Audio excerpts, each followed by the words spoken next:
میرے رب ہجوم غم تجھے جب کبھی پکارا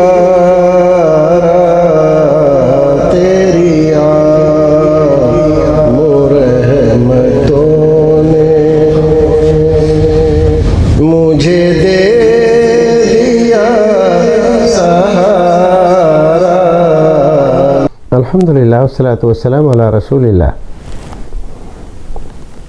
ابو بکر گجرانوالہ سے سوال کرتے ہیں، میت کو کعبہ کی طرف منہ کر کے کیوں دفن کیا جاتا ہے؟ تو اس کا اصل جواب تو یہ ہے کہ یہ سنت رسول ہے، رسول نے جیسا بتلایا ہم ویسا کرتے ہیں،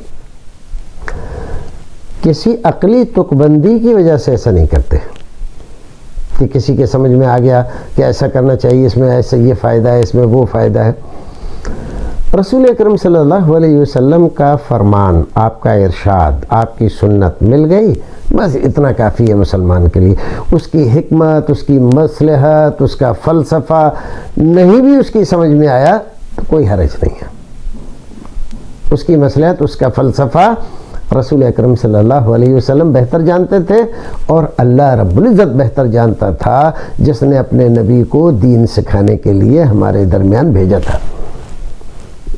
آدمی کو مطمئن ہو جانا چاہیے۔ اب کچھ تھوڑی سی اگر عقلی تک بندی بھی لگائی جائے تو اس لیے خانہ کعبہ کی طرف رخ کر کے کیا جاتا ہے کہ یہ مسلمانوں کی شناخت ہے۔ انی وجہت وجہی للذی فطر السماوات والارض۔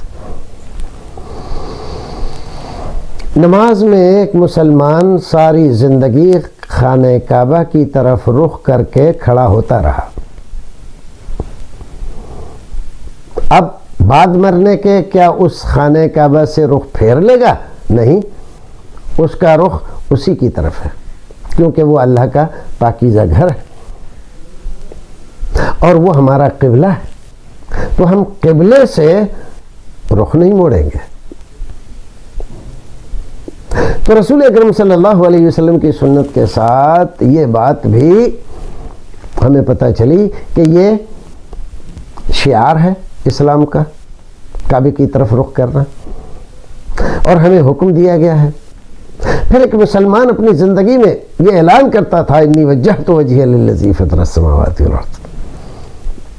وہ تمام طرف سے کٹ کر اپنا رخ خالق ارض و سما کی طرف کرتا ہے، اور خالق ارض و سما نے اس گھر کو اپنی تعظیم کے لیے، شرف کے لیے اس گھر کو اپنا نام دیا، اس لیے ہم اس کو کعبۃ اللہ کہتے ہیں، اللہ کا گھر بیت اللہ کہتے ہیں، اس لیے اس کی طرف رخ کیا جاتا ہے۔